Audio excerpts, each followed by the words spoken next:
करके चन दो टोटे या नबी अल्लाह अपने कोल बुलावें ते तेरी मर्जी। इक्की पल अंदर फर्शों फलों की उत्ते करके सब चढ़ावें ते तेरी मर्जी। दिगोड़ वेलड़े अली दे जानवा ते इस्तराहत फरमावें ते तेरी मर्जी। तेनू वेखना रूह नमाज दिए नुकता खोल समझावें ते तेरी मर्जी।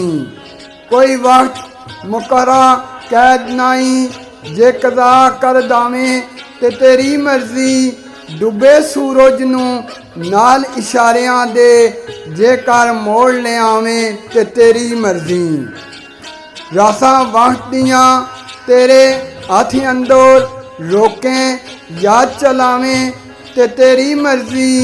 सफरी साहिब लोलाक लम्हा आका जेकर मुर्दे जलावें ते तेरी मर्जी। जानवे मुर्तज़ा दे तकिया गा आवन इस्तराहत अंदर मुस्तफ़ा होवे। चशम अली वुजू अंजवान नाल करके तकदी पई सूरत वदुहा होवे। असर वेले महबूब दा वेख मंजर पर्दा प्याल वाल असर खुदा होवे। सफरी यार नमाज कज़ा करके क्यों ना नाज करदा मुस्तफ़ा होवे। ए नमाज़ां मुहम्मद दे घरै दियां ए फज़ावां मुहम्मद दे घरै दियां। चन लान चढ़ान परतान सूरज ए अदावां मुहम्मद दे घरै दियां। अर्श फर्श जन्नत ठंडा ठार दोज़ख सैर गावां मुहम्मद दे घरै दियां। सफरी सारा कुरान वन नास ताईं ए नदावां मुहम्मद दे घरै दियां।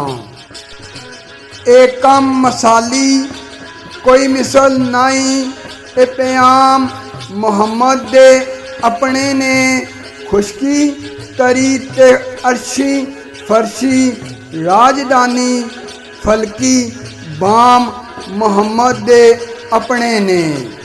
जो कुछ त्यादा कायनात अंदर एहतमाम मुहम्मद दे अपने ने। सफरी फलसफा असर नमाज वाला सुबह शाम मुहम्मद दे अपने ने।